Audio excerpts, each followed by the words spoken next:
ओम नमः शिवाय पौराणिक कथा चैनल आपण समस्त को बहुत बहुत स्वागत करुछि। प्रत्येक समस्यार समाधान केवल तुम पाखरे अछि और अन्य पाखरे तो केवल उपदेश ही रही। आपण को जना अछि आपण को केउ लोक धोखा देई थांती जहाकू आमे निज जीवन रे सबुठारु अधिक महत्व देई थांती।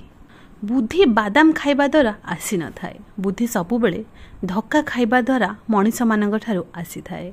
स्वप्न देखिबा पाप नुहे किंतु निजर स्वप्न को भाग्य हाथ में छाड़देबा ताहा हेउची मनीष मानकर सबुठारु बड़ पाप एवं बड़ भ्रांत चिंता। एते विलंब भी करंतु नाही कि लक्ष्य स्वप्न रे ही रही जाऊ और पूरा जीवन ही एइथिरे ही बीती जाऊ। सबु बेले ऑनलाइन रहुतबा व्यक्ति प्रकृत जीवन रे बहुत एकुटिया होई थांती।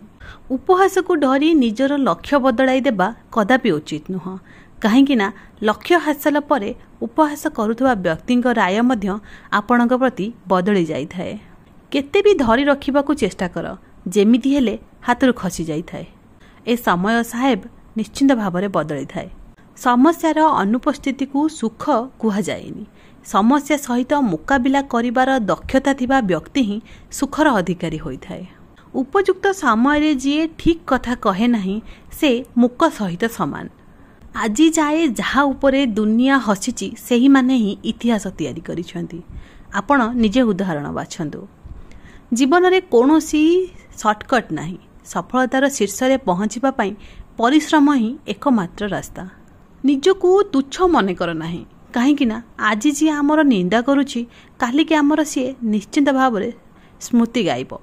अपमानर प्रतिशोध लड़ी करी नुहे परंतु सामना वाला लोक ठारू अधिक सफल होई करी निया जाई थाए। जीवन बंचिबा सहज हुए नहीं, संघर्ष बिना कहीं बड़ हुए नहीं। हे प्रभु, हुए तो खाइबा को कम देबू किंतु सही लोकंक ठारू बंचाई रखिबू जे निजर कही पिठी पछरू छुरी मारी थांती। जी आपणक ठारे संपर्क कम और आवश्यकता ठारू अधिक रखि थाए एपरि लोकंक हृदय ठारू दूरेई रुहंतु।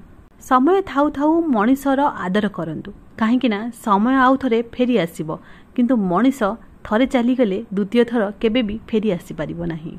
जदि तुमको ऊपर को उठिबा को अछि तेबे तुमको सही सब जिनिस छाड़ीबा को पड़िबो जहा तुमको तळको टाणुछि।